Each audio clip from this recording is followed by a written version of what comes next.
Welcome to Conversations with David Ibarra. Today, we are honored to have our guest, Jared Wheeler.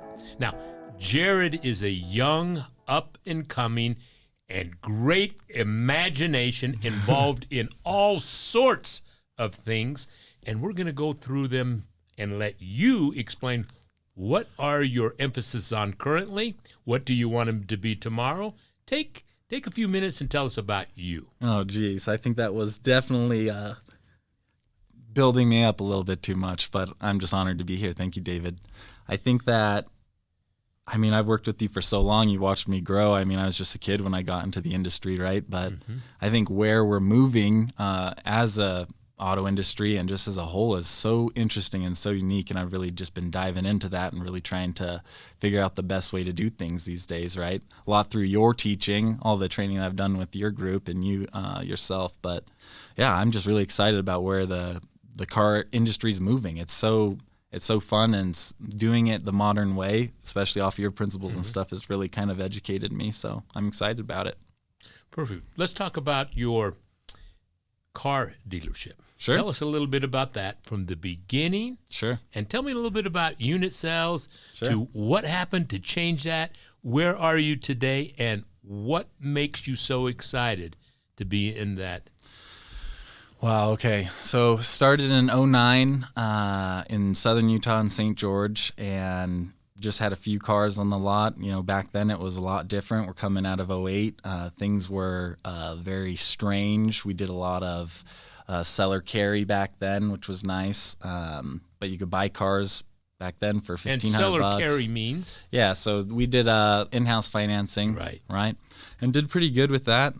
Still help our community with it. It doesn't really make any money these days, but it helps people in our community, right? And then we have kind of a nice little farm that after they've done it for a year to year and a half, we kind of reevaluate and push them to a credit union and get it all financed that way, and then replenish the little cash flow there so we can loan it out again. Your buy here, pay here lot, which is or segment of what you do, is what many refer to it, is really a credit repair and teaching folks what they may not have learned as adolescents is how does money work? No, for real. And that was the biggest thing. I think buy here, pay here, at least when I was getting started, it was about keeping people in that buy here, pay here world, right? They weren't really reporting. They weren't really educating their clients on how to get out of that struggle, charging them high interest rates with cars that were breaking down and just flipping them into something else.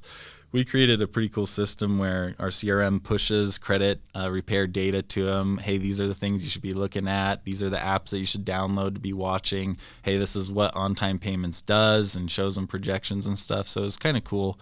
That was a big part when we first started, and then started transitioning after that. But we still do it because it's been a big part of our community, right? There's always someone that struggles and needs a little help. So it's pretty cool. And then you moved to? And then we moved so then we got another dealership and just started doing the conventional, credit unions, banks, that sort of thing. And back then it was probably, I'd say 2012 or something like that. And it was pretty much the original way, right? You'd buy a car or take a car on trade, find out what it booked for, and you'd throw it up there for full book, detail it up, recondition it, and then even then we were still doing like Pioneer Shoppers or like those type of ads was how it was back then. And then it started modernizing to where we were just posting it on the internet, but we still didn't understand how to really capture like the market yet, right? We'd just say, okay, the car books for $20,000, we're putting it out there for $19,995 or whatever the number would be, and then you'd negotiate. And you were selling about how many units per month? Back then, we were probably doing 25 to 30 units a month or so. 25, and you figured, I got to do something different. Yeah. Tell me about that.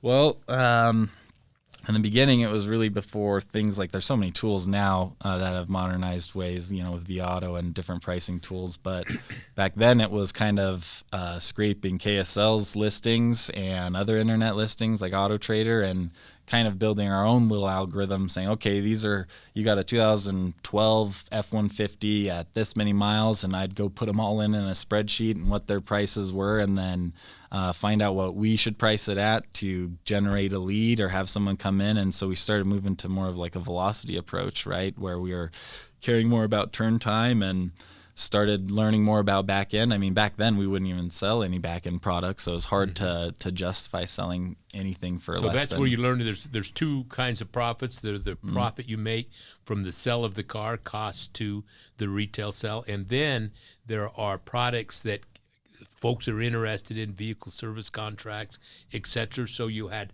two ways of earning and growing. And that was still really early on to where, I mean, now, there's so many clients we have come in that they're demanding to have a service contract with their purchase, where back then it was kind of a bigger learning curve, right? Now so many people have utilized them and really find value in them, but back then it was hard to convey that in the beginning. It was before you'd go into Best Buy and they weren't asking you to put protection on your TV. Now every electronic you buy has a service contract that you can get on it. But so we started moving that way and started just going deeper and deeper on the turn time and velocity and caring more about that. And then from there, it's just snowballs, right? You just kind of take a little edge off every little piece. So then we built a service center. You've been to our shop down there, really, really nice service center that can get through. Everything just came down to time, right? Okay, how fast can we get things listed at the right price to generate leads and get people in the door, right? And set appointments. So service was a big deal. It was taking a long time to get cars through without having control of that.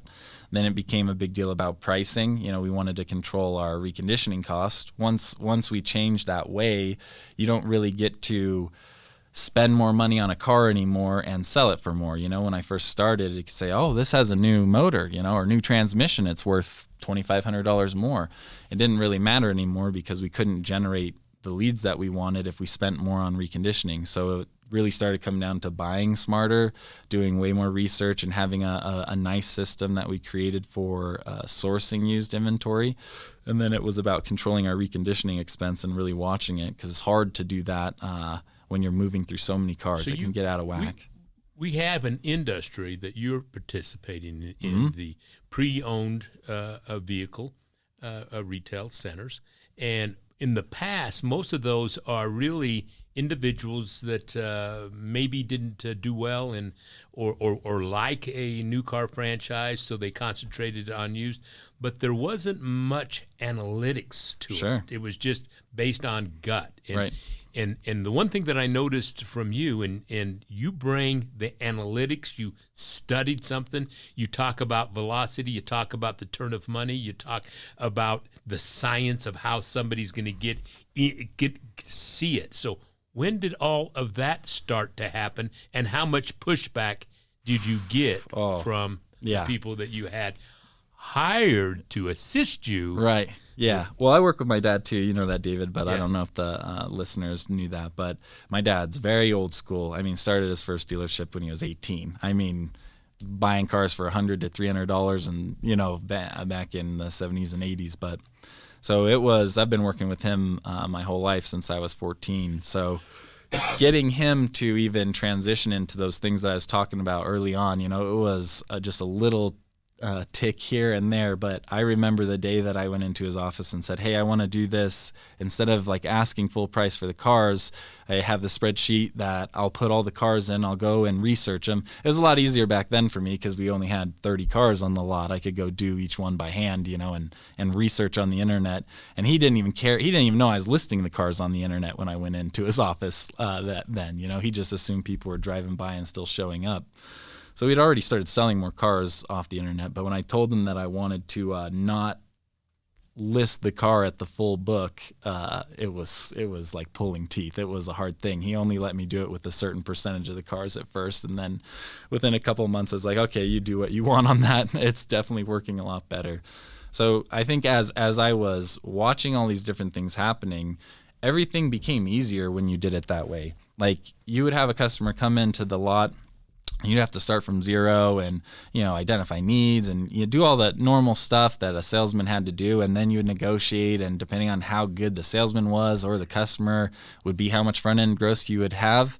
When we started going to that pricing model, I stopped negotiating. We just had one price. This is what it is. And it was a learning curve for customers when we first started, because we were pretty early on to that. So many dealers do it now that they've seen how it works. But back then it was very hard to get someone to say, what do you mean you don't negotiate? Well, I'll take it for $2,000 less or whatever.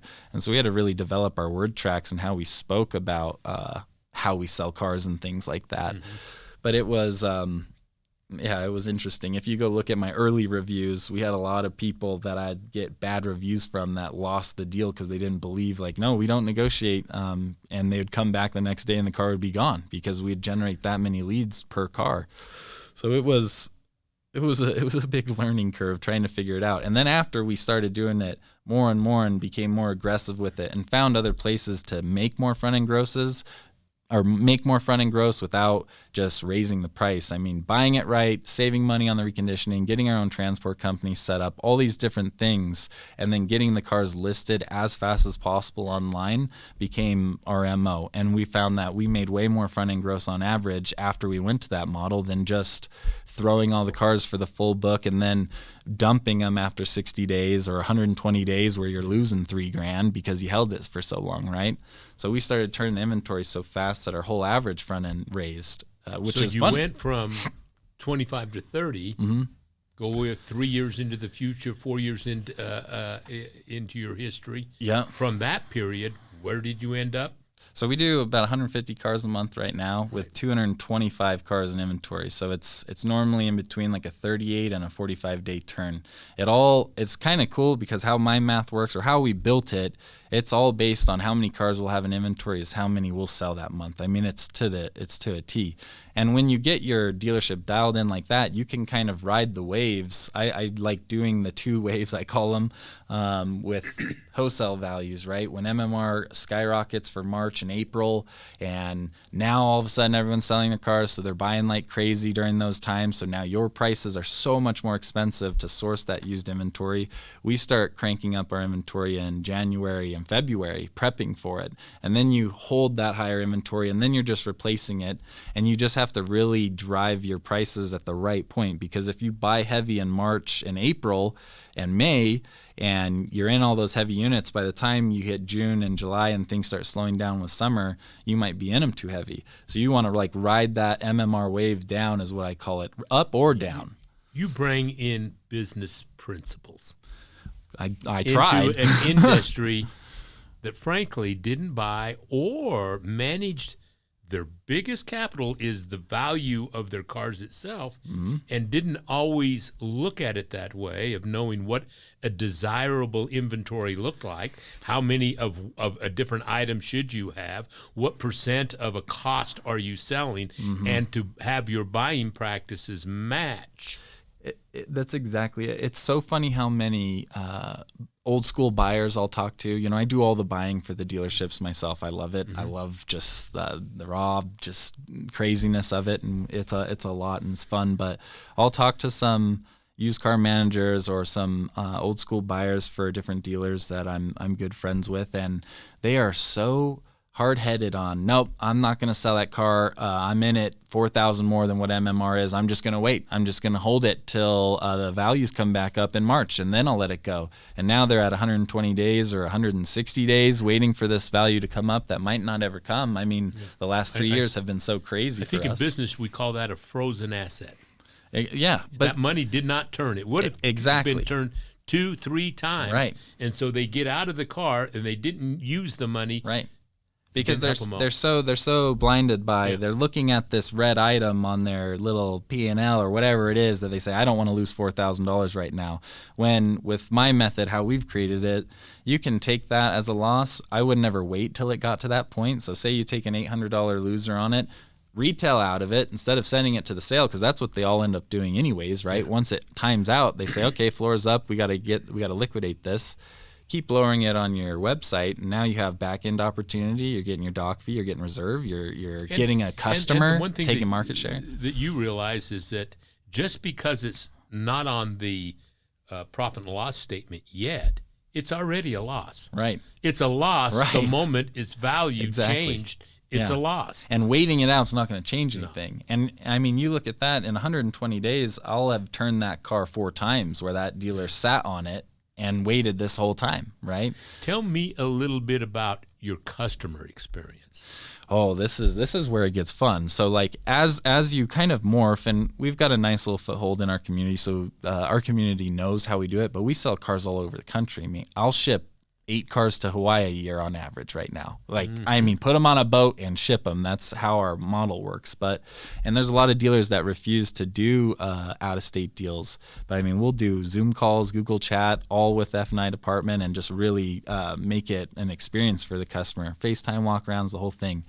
But when a customer comes in, it's so much different. The feel of when they know that they're coming to look at the best priced car, there's a couple things that happen. One, they're there to find out what's wrong with it, why it's priced the way it is. And so if you can address that early on, which that's how we train our sales guys. And then 2, the other kicker is, for some reason, people have a weird thing about, there's no way I'm getting the best deal in the first place I went to, right? That's how it used to be, at least. It's changed so much now. And I know you know that because you have all that data too that I've been shared with. But when we can address people right in the beginning, you know, I have always hated when a car salesman just walks out and says, "Hi, how can I help you?" or "How's it going today?" And 99% of the time, every time I hear a salesman say that, your response is, "I'm just looking, thanks," or "I'll let you know if I need help," right?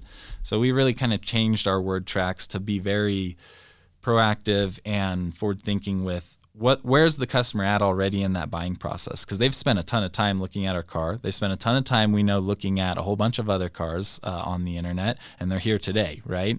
So we bring that up right out of the gate, talking about, you know, "Hi, my name's Jared. Welcome to St. George Auto Gallery. Have you been in before?" We'll hit them with something like that. And if it's a yes or no, if it's no, it's like, "Okay, great. Let me explain a little bit how our business model is here. You know, we have a one price policy. We price our cars to move. Did you see a car online today that brought you in?" And then it's yes or no again. And normally I would say 87% of the time it's, "Yeah, I saw this Honda Odyssey." And we have 3 locations. So you'll see a customer just wandering around confused because that car might not be there. It could be at any of the places, and we have a lot of lot techs that have to shuttle the cars around. But we can instantly take it from there. "Oh, great. A lot of people find us online. That's why I asked, because of our pricing. This is how it works." And so we kind of bring that stuff up right in the beginning. That way it mitigated people saying, "Well, what's the best deal you could work on this van?" or what's the best price you can do for us? So we address it before it even comes up as a question. Because the other thing we found is, if you don't bring it up and someone says, "What's the best price you can do on this?"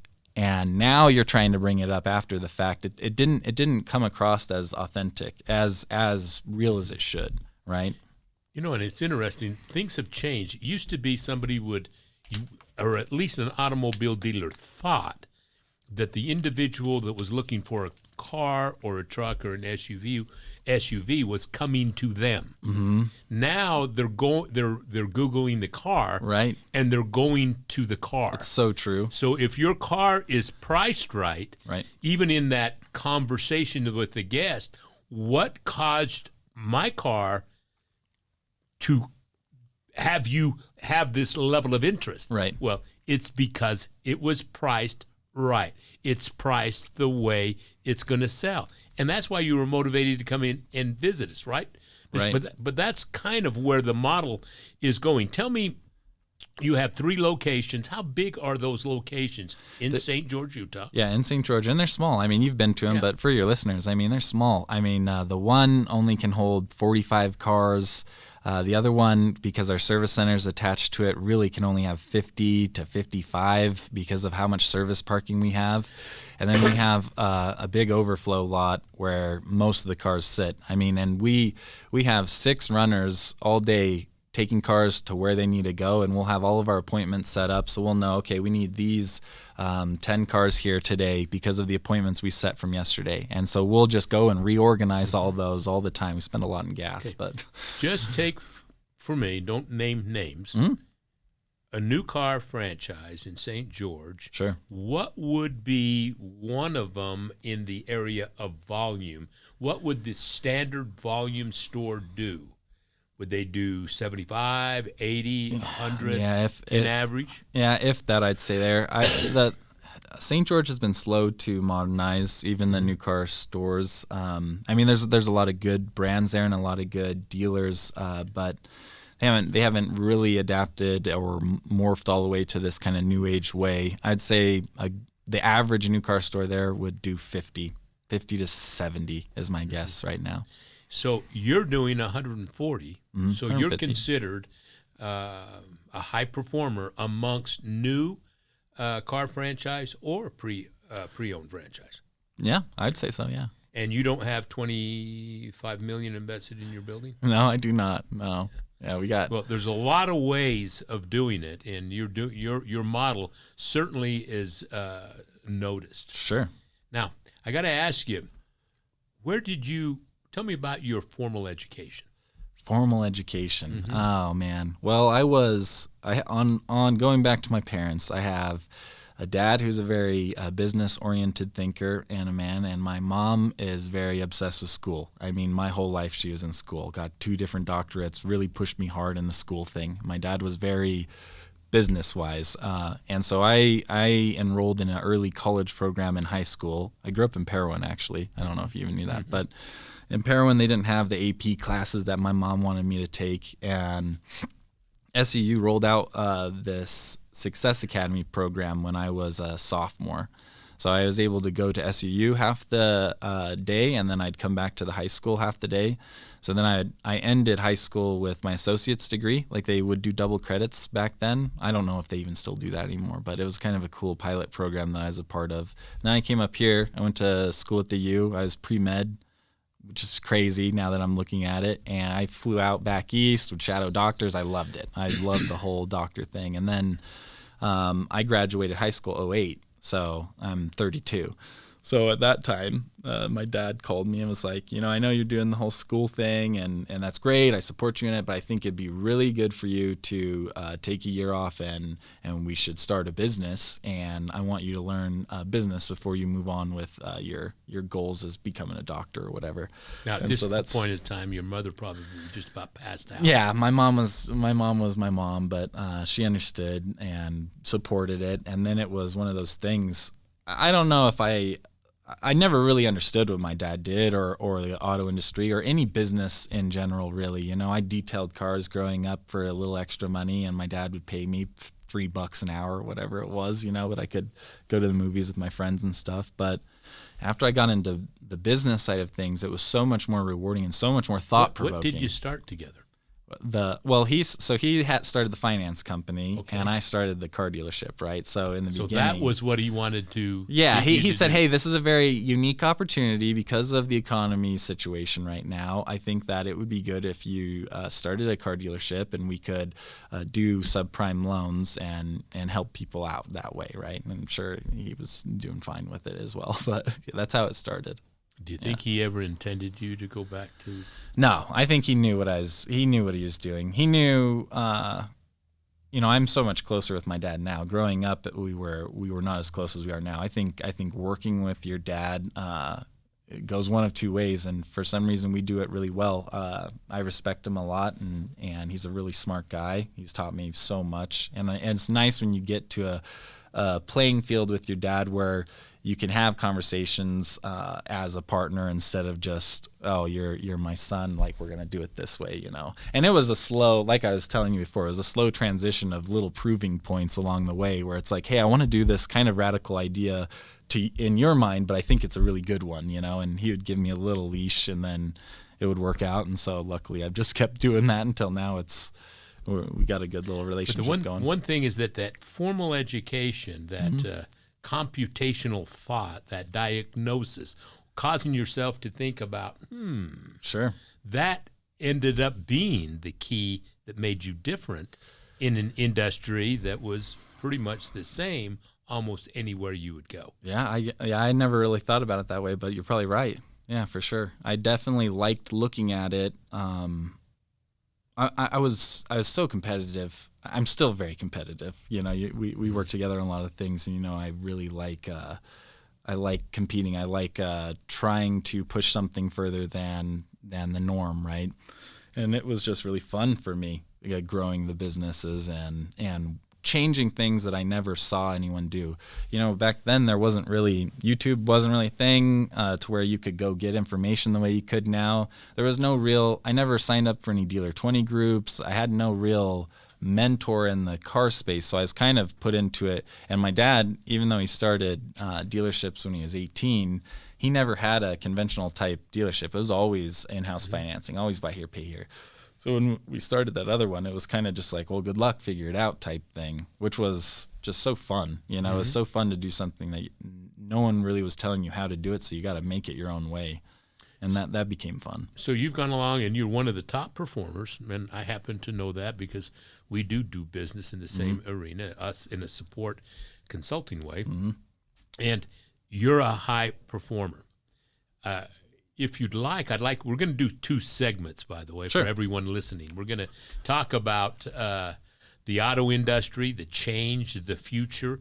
Where do you see the future of automobile sales going in your own crystal ball? Sure.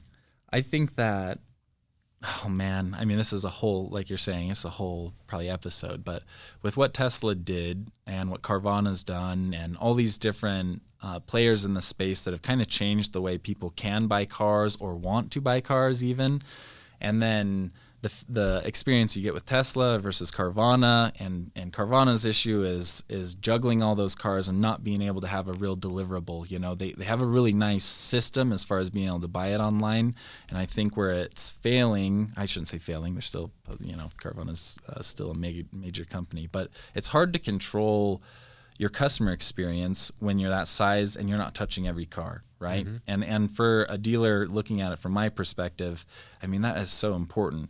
We turn a lot of cars, we sell cars really fast, and even at that, if you look at how long I'll have a car versus when a customer has a complaint or when they get their title and they have their license plates, there's times I'll have a car bought on Friday, delivered on Monday, and sold on Wednesday. I mean, I have been in possession of that car for less than a week, and a customer, by the time they get their license plates, knows that car better than anyone in our organization by 4-fold, right?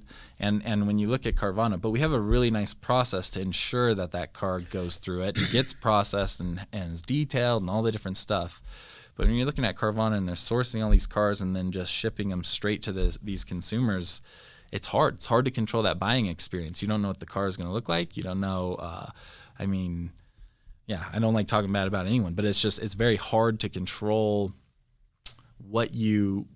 the product that you're giving to someone, even though that their methodology, I think, is there. There's something there. What Tesla's doing, I think there's something there, obviously. Even you got the OEMs now talking about different stuff like that with the electric stuff. So obviously the consumers like that. No one can argue with Carvana selling, 500,000 cars in a year. Like, obviously there's a market share for that. And, so I think CarMax didn't get it right in the beginning. Right. So it's interesting how fear is playing into change. You'll hear folks in our industry, they're not making any money. Tesla's not making any money. He's never going to make it. And then he did. Yep. And the fact of the matter is, we're going to go through some change. I firmly believe that we will be involved if we're willing to change. If we're not willing to change, those that are not willing to adapt will be the losers in this adaptation. But it's going to be a blend, and there's no one way. It's the guest's journey way. However they want to do it, whether it's all online, part, half and half with validation, come down and touch something. It's those that can adapt to see, what do you want? And we can deliver that exactly the way you want it. Then I think that our place in this industry is strong, but I'm afraid that those that are hollering it's never going to happen, that's fear talking. Oh, there's nothing more true than what you just said right there. I always akin it to Blockbuster Video, right? And then Redbox came out, and Blockbuster was so oh no, no one's gonna want to do that. They want to come and shop through all the cars or shop through guys say cars, shop the movies and look at them and rent them in person and do the whole thing, and then really started losing market share to Redbox. And then when Netflix came out, I mean, you look at Blockbuster and how much money and how many storefronts they had. I mean, they should have been the one that came out with Netflix. I mean, how did they not think of that? There's a story that they made an attempt to buy Netflix, and this I may have all wrong. I'll tell that to the audience up front, but the board would not allow it. So it ends up them being the dinosaur. Right. And because it's what you're saying, though. It's the same thing that'll happen to dealers. If you're so refusing to change because you're afraid or you don't know, you're just so comfortable doing it the way you are, and you want to not believe the facts that people do like buying it online. I mean, 500,000, or it's happening, right? And if you're going to sit there and say, no, the customer doesn't want that, as soon as you start trying to decide what the customer wants and how you're saying it, it's the customer is going to decide what they're going to do, and that's how the industry is going to be pushed. And I agree with that. At your choice, I'd like to end this segment with just a little teaser of something, big idea that you're working on. You have this thought that you have put together a plan, you have executed it, you have gone outside of the United States to. Are you willing to share? Yeah, I'll share some of it as a little teaser. That. Yeah. So as you're saying, looking at where the industry's going, seeing the touch points that the customers want, seeing where, in my opinion, obviously I'm not saying Carvana or Vroom or these other internet dealers have failed, taking all the best pieces of what they have and the pieces that they're missing that the consumers want, and then being able to create something that can empower local dealers is what I've been working on for the last 3 years. I mean, it's been a really big push. I've spent so much time, and I'm so excited about it. We're finally getting to that launch phase. But, yeah, it'll be, in my opinion, the way people should have been buying cars the last decade. I mean, it's crazy to me that it hasn't been there. What kind of cars are they going to buy in this new system? Any cars. So it'll just be any cars that will be listed. We'll scrape dealers' inventory. We have a whole another segment that I can't even talk about other vehicles that would be listed. But it's going to be the way that it should have been. Online system. Online system, yeah. Online marketplace. Perfect. For sure. Stay tuned. Do you have a name for this you can share, or? I can't yet. Not yet? Stay tuned. Something's coming, and it is awesome. Thank you. I am sure there's going to be some that say, he's lost his mind. And I'll remind the audience, when you hear that, you're listening to somebody that's afraid. Yep, there it is. Because things are changing. Things are changing.